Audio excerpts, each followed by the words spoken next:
Assalamualaikum. Selamat datang ke channel Dr. Taspen. Alright, so kita ada satu steamer. Dia nama Swiss Thomas.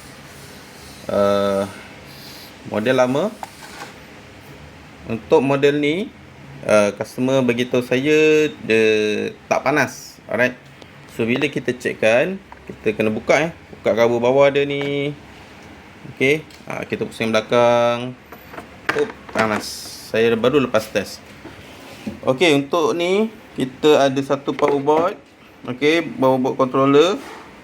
Okey, yang ini akan supply bila kita start, relay akan function dan hantar supply pergi ke elemen heater dia kat sini. Okey, kalau kita perhatikan kat sini, ini ada dia punya thermostat. Okey, cut off. So fungsi dia ni adalah contoh temperature thermostat ni berkadar suhu pada 100 degrees. So bila heater ni dan air ni panas sehingga 100 degrees, dia akan cut off. Okay, bila dia cut off, supply tak boleh masuk. So bila suhu dah turun kepada 100, baru dia hidup semula. Alright. So clear kat sini. Dan ini okey. Kat mana rosak dia? Satu, dia punya konektor ni dia dah longgar. Okey, dia dah longgar.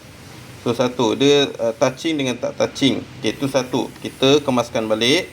Yang keduanya, ada berlaku dry solder. Okey, dekat kaki-kaki komponen ni berlaku dry solder. Kalau perhatikan, saya resolder balik untuk setiap kaki ni. Okey, kita check balik komponen. Power relay dia kita buka, kita check, kita tengok condition, semua elok. Okey, ni board saya dah pasang dah. Alright, so cuma nak bagi tahu untuk model yang ini, kebiasaannya kita akan buka dan check dulu setiap komponen. So untuk case yang ni, lebih kepada power board dan konektor. Elemen heater dia cantik. Kita dah check bacaan resistance dia, dapat. Okey, so dia tak ada leaking, tak ada short, tak ada open loop. So maksudnya dia punya elemen heater dia boleh guna. Alright, dan sekarang isu dia pada power board saja. Alright. So benda ni kita dah on. Okey. Okey, macam ni. Kita akan isi air kat sini. Settle.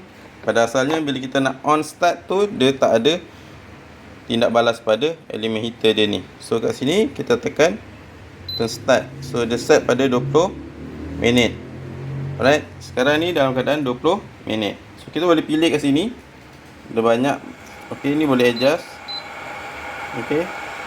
Ni dia punya pilihan dia lah. Untuk masak apa, suhu semua dah standby. Okey, sekarang nampak tu. Okey, ini jenis brand Swiss Thomas. So korang yang nak ber-DIY, boleh cubalah. Pastikan cukup alat, multimeter, konektor semua cukup untuk test part-part yang ada. Okey, tengok perhati dia dah mendidih. Alright, so benda ni kita akan test dalam keadaan normal, baru kita serahkan pada customer. Alright, so itu saja perkongsian di video daripada saya. Jumpa lagi pada video seterusnya. Jangan lupa like, comment, subscribe channel Dr. Taspen semua. Okey, itu saja. Jumpa lagi. Ada barang kita kongsi. Assalamualaikum.